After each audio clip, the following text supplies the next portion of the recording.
It's the E-Commerce Minute, your daily dose of e-commerce, tech, and retail news with your hosts, Bart Mraz and John Suter. The E-Commerce Minute is a production of Sumo Heavy, a digital commerce consulting firm in Brooklyn, New York, and Philadelphia. Find us on the web at sumoheavy.com. It's E-Commerce Minute for April 2nd, 2018.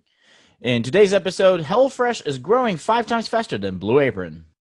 Last week, meal kit service HelloFresh reported increased revenue and decreased losses in its earnings report. This pushes the Berlin-based company even further ahead of its U.S. competitor, BlueApron. It also announced the acquisition of organic meal kit company Green Chef. The acquisition further expands its dietary options for customers and increases the threat to other meal kit competitors. HelloFresh went public in November and saw its revenue grow to over $1 billion in 2017. That was a 52% increase over 2016. In comparison, their closest competitor, BlueApron, saw revenue grow 11% to $881 million. HelloFresh boasts a customer base of 1.5 million globally, which makes the meal kit service much larger than BlueApron, whose base shrunk to 746,000. Reports say this was due to decreased marketing spend.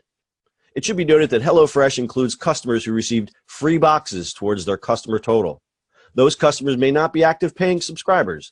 By comparison, BlueApron counts only the active paying customers. Neither company is profitable, but HelloFresh's net loss is smaller and shrinking, but BlueApron's is growing. Yay. Yay. Wow, that was a weird comment there. I did not know HelloFresh was that big. I didn't either. To be fair, I guess BlueApron was the biggie here, and it went public.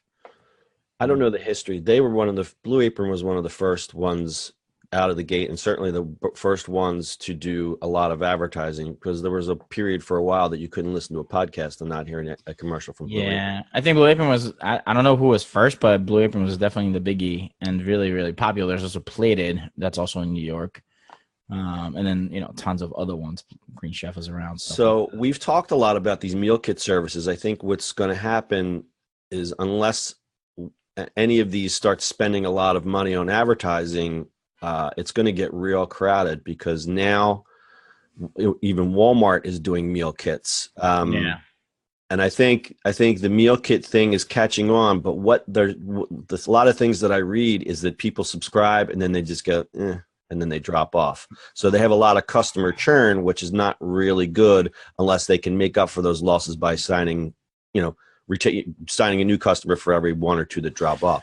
Yeah, imagine having 2 meals that you really have to cook, right? Or 3 meals that you have to cook. Like if you're home every day and you're cooking anyway every day, that's fine. But, I'm going to take it on a New York world. I'm not always home to cook. I had the same thing. I've been wanting to try these, and I get a lot of online coupons. Esquire just sent me in their email. They were like, the first 3 meals free. I was like, okay, that's pretty good. I'm going to try this. And I keep putting it off because I can't predict exactly how my schedule is going to be. And me and the lady friend, we're kind of on sometimes different schedules, and I'm really against 2 things: wasting money and wasting food. So that's I don't like wasting food either. So, it's hard enough for me to order some stuff to just cook when I can. You and I are out anyway, business wise or otherwise, but it's always tricky, right? So for me, I live in an apartment in New York, and I've seen meal kits, multiple of them, just lay there because people are just not picking them up. Yeah. which is really, really bad. It's a wasteful food thing, and it's just, I don't know. I don't even want to get into the packaging aspect of it, but there is it tries to solve a problem, but I think what it doesn't solve is that people are just so time constrained, and I think that would probably be, I haven't seen any surveys, but that's probably like a number 1 or 2 reason that people would unsubscribe, not because the food is bad, because I've heard that the food is great on all of these. I haven't really heard any of them that they're really bad. It's just that I bought this, I thought it was going to save me time, but if I'm not there, what's saving time when I'm still throwing food out? Right. Yeah, I don't know. So I think the next time we talk about this, we'll see some more consolidation. It's interesting that they bought the company Green Chef because people are looking for, the organic and gluten-free and all the other, locally sourced, artisanal, small batch, farm to table, blah, blah, blah, blah, blah. People are willing to pay for that. I totally get that. But again, it's the same problem. If you're not eating it, then it doesn't matter what's in the box. Right. That's what she said. All right, we'll keep an eye on this one. Anything else? Nope, that's it. All right, that's E-commerce Minute for today. We'll see you on the internet tomorrow. That's it for today's show. If you like the show, do us a favor and subscribe or leave us a review on iTunes. And don't forget, you can now listen to the E-commerce Minute on your Amazon device. Just add E-commerce Minute to your flash briefing. And finally, if you have a comment or suggestion or just want to say hi, find us on social media at Sumo Heavy.